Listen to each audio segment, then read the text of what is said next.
What's up, everybody? In today's video, I'm going to be sharing with you guys my NBA awards predictions for this season, so let's get right into it. So to start off, for the most valuable player, I have Giannis winning it, and the runner-up will be Luka. The reason why I have Giannis winning the award this year is because I feel like he's going to come into the season with a different level of intensity, a different level of grit. He's going to come in with a vengeance. He's just not that type of player to come off an NBA championship and just slack off. He's not that kind of player. He's going to be the type of guy that wants to keep on winning more and more and more. He's going to want to keep on progressing. So he's going to take it to a whole nother level this year. He's just going to be going crazy. He's not just going to settle for one ring. He wants a bunch of rings. So I'm expecting him to take it to another level, to be even hungrier for another ring. And I think, the Bucks, Giannis is just in a great spot with the Bucks. He has a great team around him that really are bought into helping each other succeed and to work together. I think the big three of Giannis, Chris Middleton, and Drew Holiday really work together very well. They all complement each other's games. You try and stop Giannis, Chris Middleton can go off. You try and stop Chris Middleton, Giannis will go off.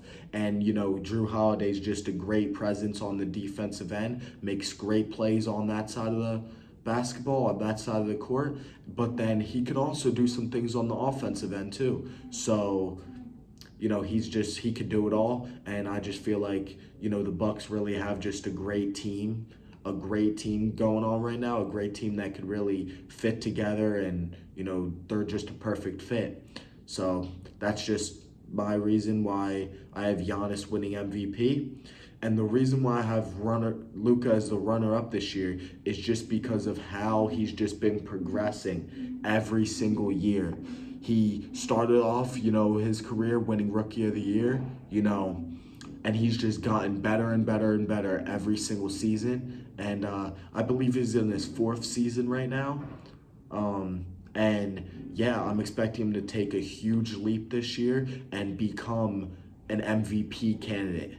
He was a superstar last year, but I'm expecting him to actually become like a player that is in the MVP consideration every single year. And I think that's going to start this year. He's going to be in the MVP running. And he's just a player that really knows how to play the game. He's a great playmaker, a great scorer. Coming into the league, people were like, I don't know, Luka's he's not that, athletic. He's slow. He's going to get, destroyed in the NBA. But the thing about Luka is he knows how to make the opponent play at his speed. He doesn't play to the opponent's speed. The opponent plays to his speed. So that's a big reason why he's just so successful at such a young age. And I'm expecting him to take a huge leap this year. Now, getting into Rookie of the Year, my winner is Jalen Green, and the runner-up is Cade Cunningham. The reason why I have Jalen Green over Cade is just because I feel like Jalen is a better all-around player. He's more athletic than Cade, and I also feel like Jalen's in a better spot to really take over the team from day one and just become like the focal point of their team. He's gonna be the star of the show in Houston from day one. So that's the reason why I have him winning Rookie of the Year. I think I talked about it in the last video. In the first game of the season, he had a huge play where, he crossed up Taurean Prince on a behind the back and just exploded to the rim. That was like some Derrick Rose in his prime type stuff right there, some Russell Westbrook stuff. And I know Jalen, he has a lot of similarities to Kobe. I definitely see that. And I feel like Jalen's really just gonna flourish this year. He's going to be able to get to the rim. He's going to be able to, do what he wants on the offensive end. Nobody could really stop him because of his blend of speed and jumping ability.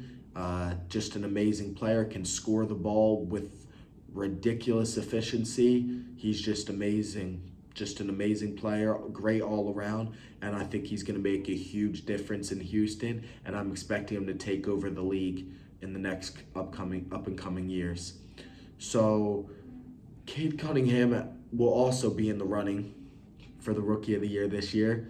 I think this is going to be a very close race, one of the closest Rookie of the Year races we've seen in a long time, up on the same level as Donovan Mitchell and Ben Simmons like 4 or 5 years ago. That was a huge race, and I feel like it's going to be the same type of thing this year.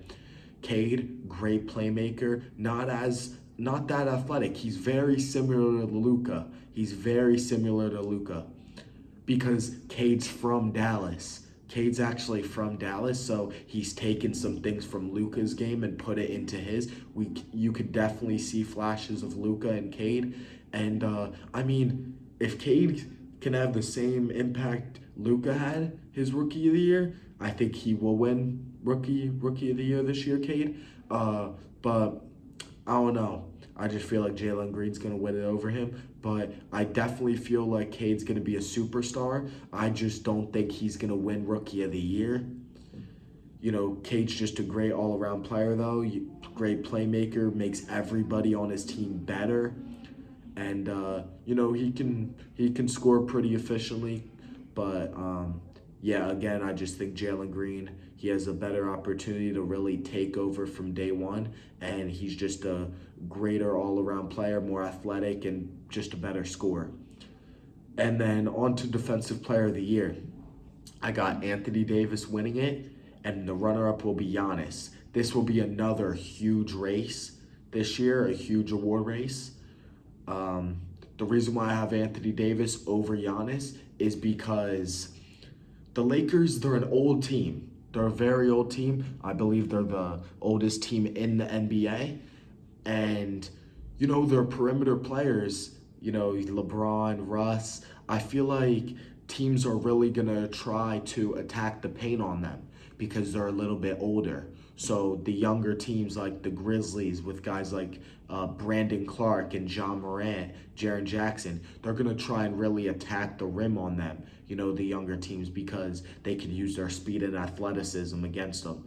But yeah, I think that's just how teams are going to play the Lakers this year. And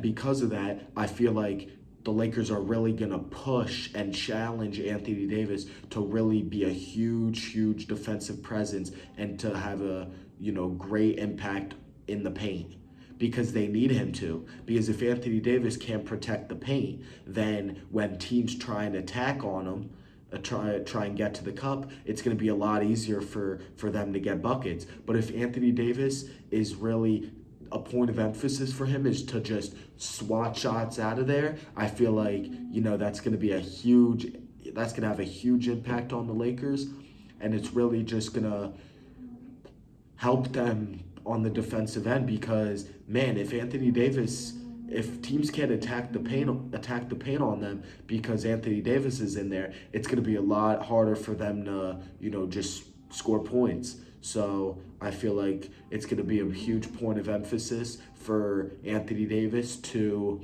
protect the paint, and I think he's going to live up to the challenge. This is a huge year for him, especially after all the criticism that he got in the playoffs last year. People saying, oh, Anthony Davis, he's not reliable, you can't trust him, like stuff like that.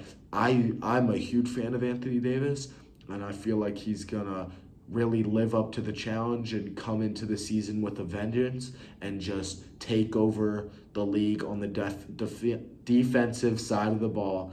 And I think that's why he's gonna win Defensive Player of the Year. And then Giannis, I feel like he's gonna be in the running for Defensive Player of the Year pretty much every year of his career. He's just an amazing defensive player, highlight plays on the defensive end every single night.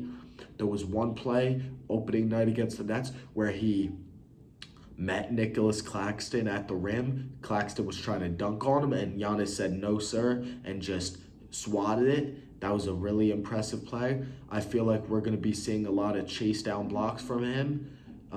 It's going to be a really close running for Defensive Player of the Year this year. I just feel like Anthony Davis is going to beat him out just by a little bit, just because Anthony Davis is really just going to be challenged to have a huge season defensively. Now, Most Improved Player. I think that award, Most Improved Player, is going to be the closest race this year. There's a lot of players that could be in it in the running, like Anthony Edwards, LaMelo Ball, Evan Fournier, maybe players like Jordan Poole, players like that. Maybe even Devin Booker. I'm not sure. He could be in the running. Yeah, just guys like that. And this year, I feel like MPJ, Michael Porter Jr., is going to win the award, and the runner-up will be Ja Morant. Really close race. This is going to be so close. Michael Porter Jr., been watching him since he was in high school. Went to high school in Seattle. His coach was Penny Hardaway. So that was really fun to see, really cool to see. Huge fan of Michael Porter Jr.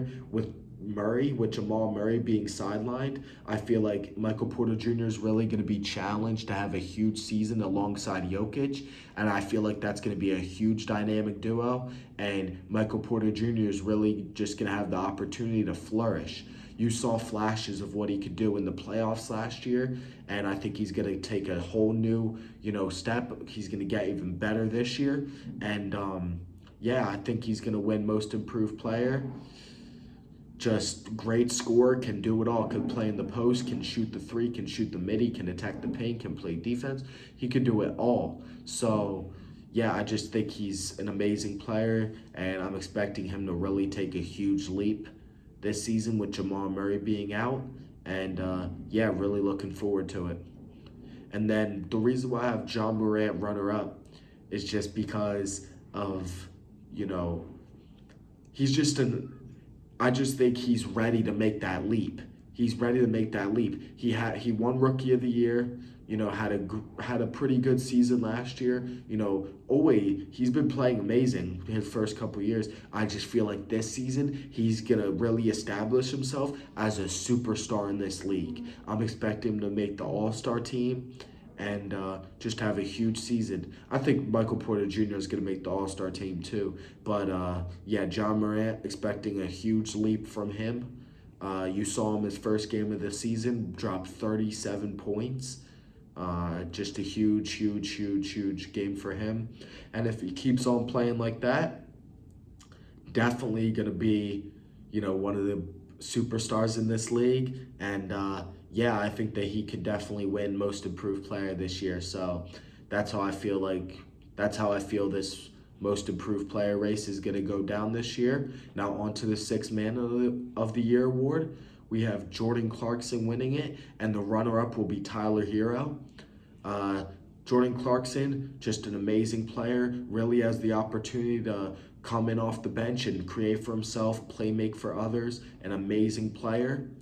And I just really feel like he's going to have the opportunity to really flourish like he did last year. He's going to win back-to-back Sixth Man of the Year awards. And I think he's definitely going to establish himself as one of the top players off the bench in the league. And back-to-back Sixth Man of the Year awards. I think that's how it's going to go down. And Jordan Clarkson's just one of my favorite players in the league. He's got that swag. He's got that, that competitiveness. I love how he scores. I love just how he plays. So I feel like he's going to win that. And the runner-up will be Tyler Hero. Tyler Hero is like my second favorite player in the NBA. I've watched him since he was in high school. He's got that swag. He has great fashion style. He has a great sense of style. Amazing player. You could definitely see his swag out on the court. The way he scores is just so tough. He is so skilled. And last night, dropped 27 points against the, I think it was against the Bucks. I'm pretty sure. Yeah, it was against the Bucks. Huge game for him. And yeah, I'm expecting him to really just go off this year. So yeah, I'm really expecting a huge season from him. He's just a guy that, came off a season where he didn't really play that well. He didn't play that well last year. And I feel like he got a lot of hate for it, and I think he's going to come back. He just had a kid. He's going to come back with, that motivation, with that drive, and he's just going to have a huge season. So that's how I feel the Sixth Man of the Year race is going to go down. Coach of the Year is going to be Nate McMillan from the Hawks, and the runner-up will be Quinn Snyder from the Utah Jazz. The Hawks coming off a huge season last year. I believe when Nate McMillan took over for, I forget their old coach's name, but Nate McMillan came in as the head coach later on in the regular season, and I believe after he came in, they were like one of the top 3 teams in the NBA, and they carried that over into the playoffs and made it to the Eastern Conference Finals. Just had a huge playoff run, and I feel like they're going to be even better this year with Cam Reddish coming back, with the additions of Sharif Cooper and Jalen Johnson. I feel like those were absolute steals for them, and I'm expecting all their young players to really just get even better, and they're going to become an even greater team this year. I'm expecting a huge season for the Hawks, and I think Nate McMillan's going to be a big part of that. And Quinn Snyder, the Jazz the past couple years have been amazing in the regular season. Haven't really been able to take that into the playoffs, but I think they're gonna have a great regular season again this year. And Quinn Snyder's gonna, he's gonna get a lot of the credit for that just because of how he can mesh the team together. And I'm just expecting, that's how that race is going to go down. I'm expecting those 2 guys to really be up there. I feel like Mike Malone will be in the running too. Tom Thibodeau from the Knicks. The Knicks, I think they're gonna have a great year too. But we'll talk about them in another video. But so those are my awards predictions for this season. Hope you guys enjoy. Go ahead and watch the video that's on your screen right now. That was my previous video, so go ahead and click on that right now, and everybody have a great day. Peace.